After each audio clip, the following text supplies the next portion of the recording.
America with a check for 10 or 20 grand, but I'm afraid writing music for a living for the last 35 years has not been that fiscally rewarding.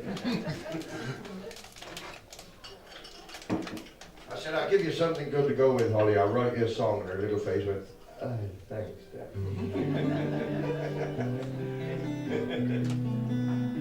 Well, like I say, I spent a long time in the States, 10, 12 years ago. I was backwards and forwards there and living there.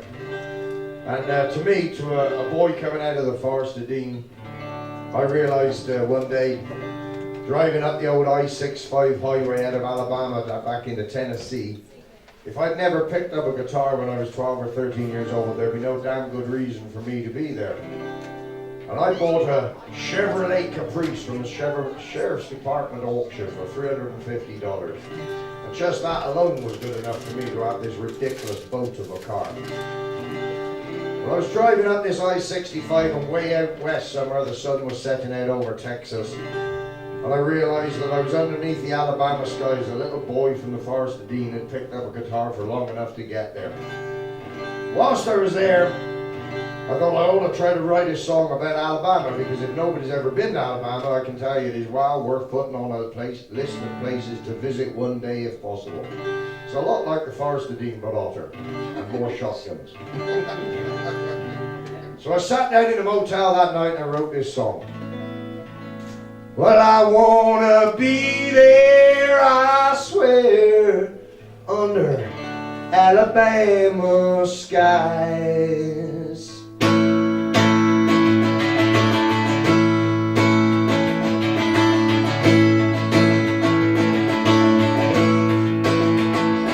I wanna be there, I swear, under Alabama skies. It's there I declare that my heart lies. I'm going back one day to build a home for you and I. We'll let it wander under those Alabama skies.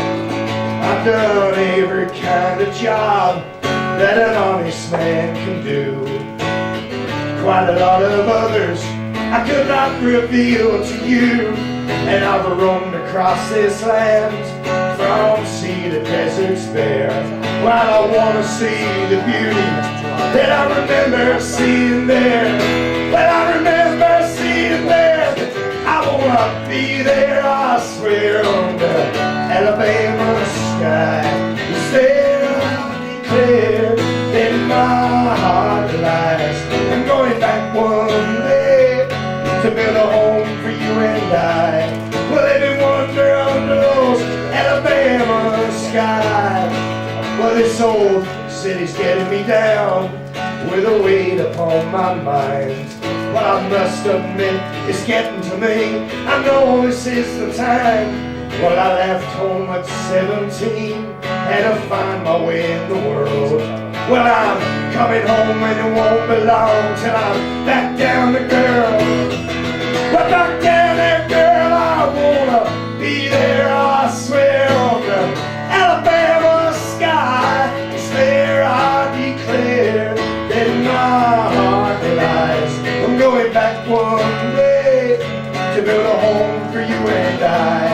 Well, let me wander under those Alabama skies. Well, Daddy always told me there's no place like your home.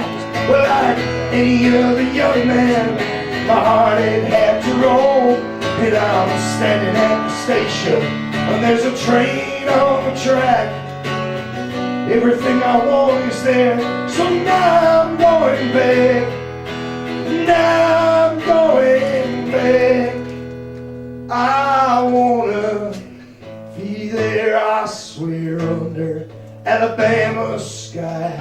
It's there I declare that my heart lies. I'm going back one day to build a home for you and I. Well, let him wander under those Alabama skies. Well, I wanna be there, I swear, under Alabama sky. It's there I declare that my heart lies. I'm going back one day to build a home for you and I. Well, let me wander under those Alabama skies. We'll live in wonder under those Alabama skies. We'll live in wonder under those Alabama skies. We'll live in wonder under Alabama skies.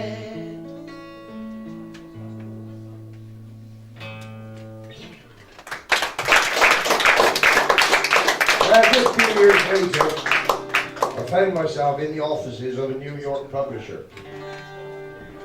Now, I don't know if anybody has mixed much with music business types, but they are all of the same sort of cut. And this rather smarmy sort of guy, he come into the office and he said, "Hi, Mr. Smith, I understand you've got a song that I may be interested in."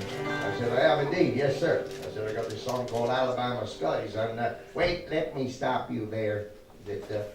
Nobody, Bob, nobody is interested in Alabama.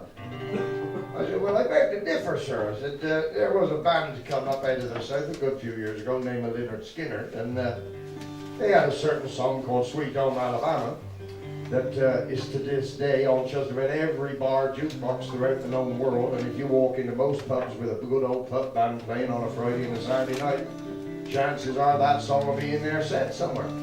I said, "Everybody from Timbuktu to blooming Tijuana knows that damn song, even if they've never been to Alabama." So I said, "I think Alabama is sort of quite a singable subject." He said, "I hate that damn song." I said, "I'm not going to say anything today, am I?" He said, "I don't think so. Thank you for coming." Well, another time when I was down in Nashville living, I got courted by Johnny Cash's management company for a brief period. And they played some of my demo tapes to Mr. Johnny Cash himself. And the guy said, "Bob, Johnny really, really loves your music and he'd like to come along and see a show of yours." So to me, I thought, man, Johnny Cash coming to see one of my shows.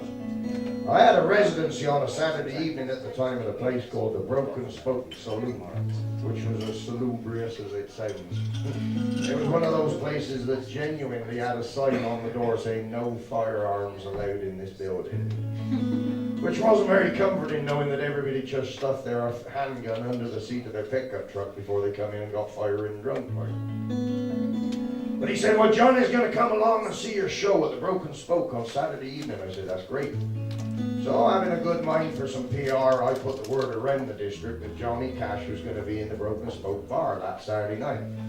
Come about 7:45 that night, you couldn't move. You couldn't have fitted in an anorexic in amongst all the rest of those people, I tell you. Then the guy turns up just before I played, and he says, "Bob, I'm very sorry, but Mr. Cash is very ill, and he's just not going to be able to come out and see your show." I said, "For Christ's sake, keep that quiet. Don't go and tell no one." I said, "This place will empty like it was on fire." But I thought it would be prudent at the time to have a song that sounded as though it may be out of the Johnny Cash stable, or at least that Johnny Cash could possibly do a version of it. Now, there's a couple of things you need for a good Johnny Cash style song. First off, you got to have that rickety rack train rhythm. You got to have that. And then you got to have a daft story to go with it. So I sat down and I wrote a daft story to go with a rickety rack train rhythm. And I was rewarded by a review in a magazine that said Johnny Cash or Chris Christopherson could have had a hit with this one, but they didn't.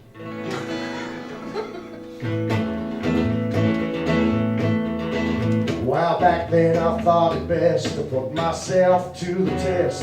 If I was better than the rest, this is what I thought. Well, I had this old guitar and she was gonna make me a star by playing the clubs and bars. That's the dream I bought. While my girl picked a fight, she said, "Your head, it ain't alright. You and the old guitar ain't worth a light," she screamed. And the first few years were rough, but I was born and brought up tough, and I'd be a rich man soon enough, I believe.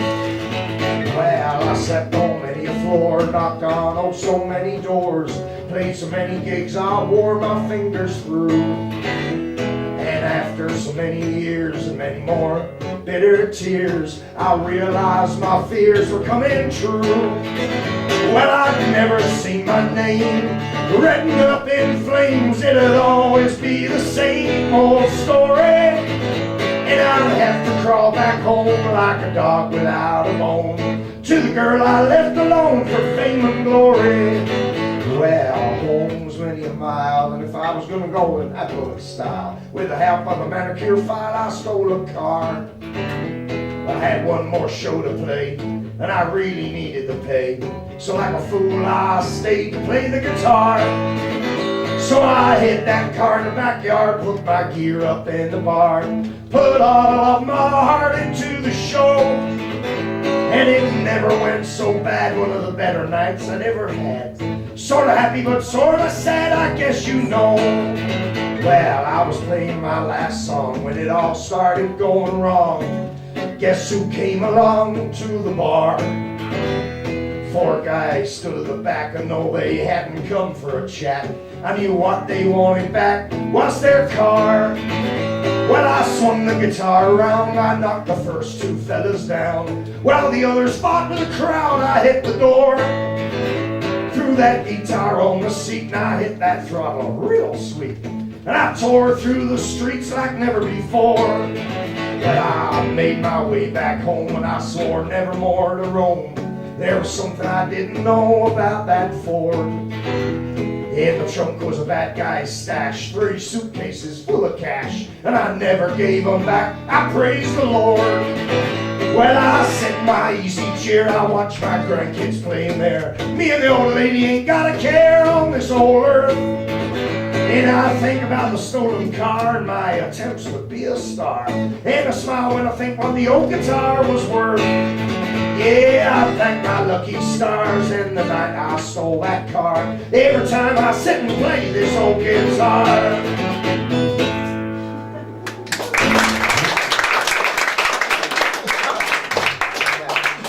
I should say